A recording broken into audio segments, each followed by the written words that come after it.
Buat kalian ciwi-ciwi di luar sana yang sedang mencari pasangan hidup, jangan sampai kalian bertemu dengan cowok kayak gini. Lantas, kenapa? Ya udah, daripada penasaran, langsung aja mari kita kupas tuntas. Di negara Meksiko terdapat seorang gadis yang bernama Idania Campos Munoz. Dia lahir di Houston, Texas pada bulan Oktober 2002 dari pasangan suami istri yang bernama Cosme dan Maria. Ida dikenal sebagai anak yang cerdas, lucu, dan mempunyai hati baik, Pak. Dia sering membantu orang-orang yang sedang kesusahan. Ida juga merupakan anak tertua dari 5 bersaudara. Nah, hubungannya dengan adik-adiknya juga cukup dekat. Bahkan walaupun Ida ini udah lulus SMA dan memulai mengambil kelas bisnis di Houston Community College, Ida juga masih sempat mengantar adik-adiknya pergi ke sekolah setiap pagi. Hari itu pada tanggal 28 November 2023, tepatnya di hari Selasa. Ida memulai paginya seperti hari-hari biasanya. Sekitar jam 7 pagi, Ida ini mulai bersiap-siap buat ngantar adik-adiknya sekolah. Nah, saat Ida ini udah berangkat dan sekitar jam 8.20, Ida ini menelpon ibunya. Dia bilang kalau dia mau nganterin adiknya ke sekolah, sekaligus dia mau pergi ke kelasnya sendiri di community college. Dan seperti biasanya Pak, dia pasti akan kembali ke rumah di sore harinya. Tapi hari itu, Ida ini nggak kelihatan di kelasnya. Setelah keluarganya tahu bahwa Ida ini nggak datang ke kelasnya, mereka ini coba menghubungi Ida melalui teleponnya. Tapi telepon Ida ini nggak diangkat, di SMS juga nggak dibales. Nah, berjam-jam berlalu dan tetap aja nih nggak ada yang mendengar kabar di mana keberadaan dirinya. Keluarga Ida semakin khawatir. Mereka menghubungi beberapa teman Ida untuk menanyakan apakah mereka melihat keberadaan Ida. Akan tetapi, teman-teman Ida sama sekali nggak ada yang melihatnya.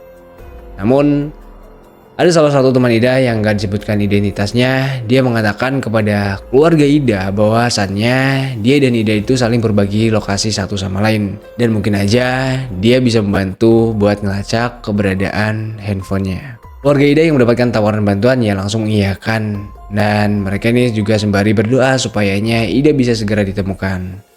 Karena di sini firasat mereka udah nggak karuan dan udah punya pikiran yang buruk terhadap Ida. Dan kenapa gitu? Karena di sini Ida ini nggak biasanya melakukan hal kayak gini. Biasanya dia ini nggak masuk ke kelasnya, ya dia pasti info gitu, atau pasti juga ngabarin kedua orang tuanya. Nah, kali ini dia tuh izinnya juga masuk ke sana, tapi dia sama sekali nggak ada kabar dan hilang kontak gitu aja, Pak. Akhirnya, tawaran dari temannya Ida itu membuahkan hasil. Handphonenya Ida berhasil dilacak dan keberadaannya berada di sekitar 10 mil jauh di lingkungan Mayer Lane di Houston. Dan gak pakai lama, keluarga Ida segera menuju ke sana untuk cari tahu di mana keberadaan Ida. Lokasi itu mengarahkan mereka ke blok 5400 Indigo Street. Nah, benar aja, di sana mereka menemukan Honda Civic hitam yang dikendarai Ida sebelumnya. Mobil Ida itu terparkir di pinggir jalan trotoar dan kondisi pintunya terkunci. Dari luar mereka bisa melihat bahwa ada HP Ida di jok depan. Nah, dari sini ya kayaknya nggak kelihatan ada yang aneh. Tapi tampaknya ya nggak biasa bagi Ida untuk memarkirkan mobilnya berada di lingkungan yang aneh dan pergi tanpa membawa HP-nya. Tapi di sini mereka ini coba berpikir positif. Ya mungkin aja Ida ini mengenal seseorang yang tinggal di sana dan saat itu Ida ini sedang berkunjung ke rumah kenalannya. Keluarga Ida yang semakin khawatir, akhirnya mereka menghubungi Departemen Kepolisian Houston dan meminta untuk membuat laporan orang hilang. Gak pakai lama, petugas ini langsung meluncur ke tempat kejadian perkara.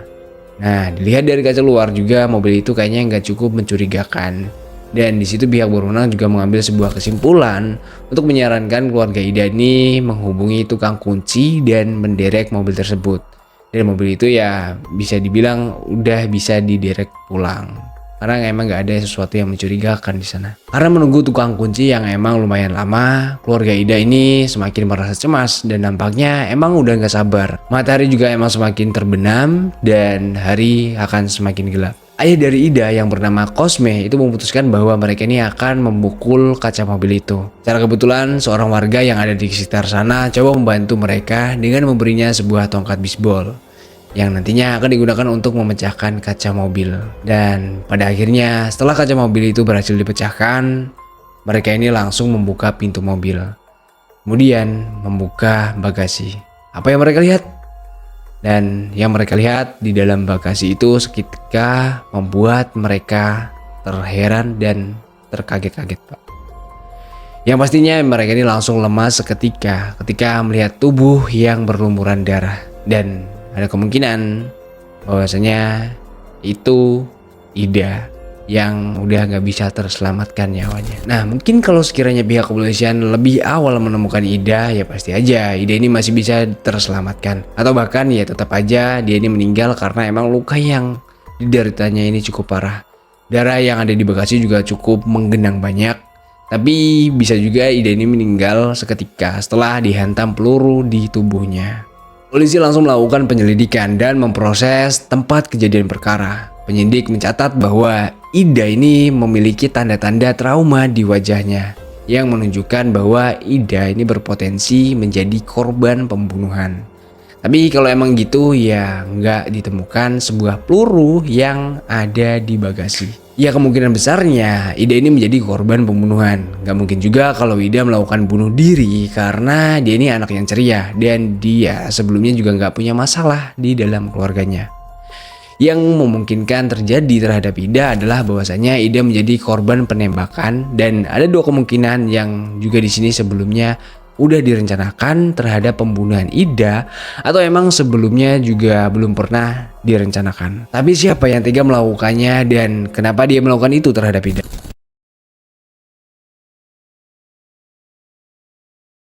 Para penyidik juga mulai melakukan investigasi secara mendalam terhadap para tetangga yang berada di lokasi sekitar TKP.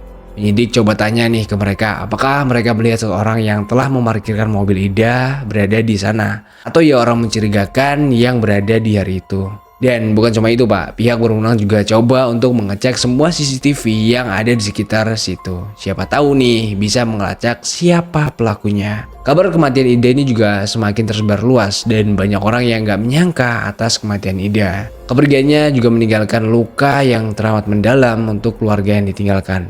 Bahkan rekan-rekannya juga banyak yang merasa kehilangan Ida. Karena semasa hidupnya Ida ini dikenal sebagai anak yang baik dan ceria. Tapi para penyidik juga menaruh sebuah kecurigaan terhadap salah satu orang yang berada di tempat kejadian perkara.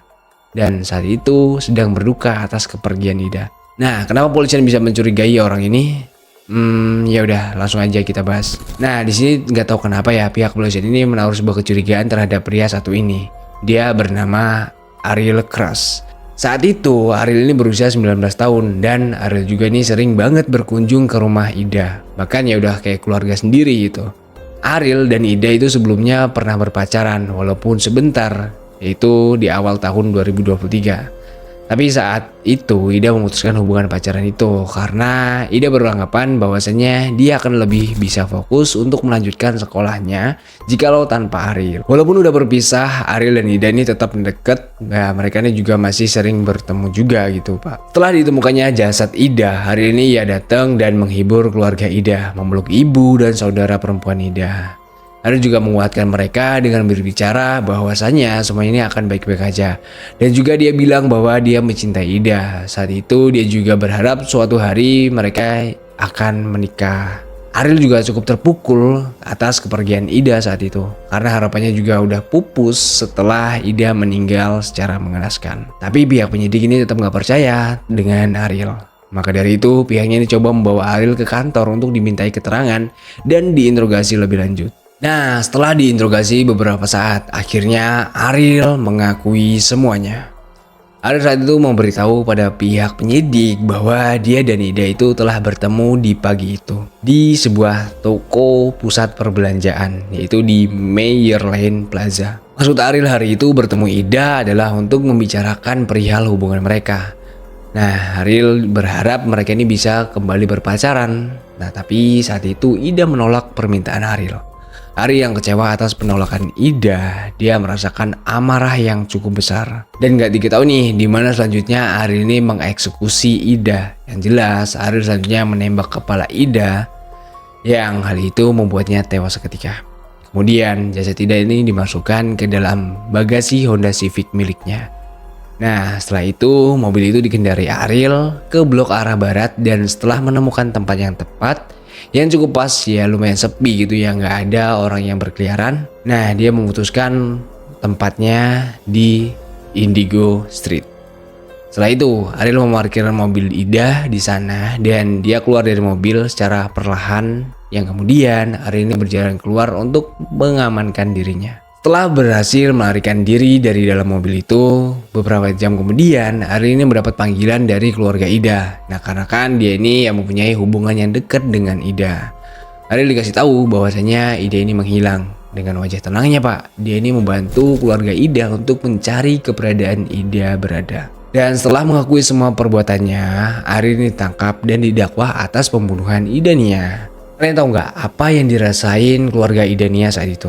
Ya mereka pastinya cukup kaget karena ya nggak menyangka seorang Ariel ini akan mengeksekusi Idania. Karena mereka ya udah menganggap Ariel seperti keluarganya sendiri. Tapi setelah melihat background hubungan asmara Ariel dengan Ida, dan kemungkinan besar motifnya adalah kekecewaan Ariel terhadap penolakan cintanya.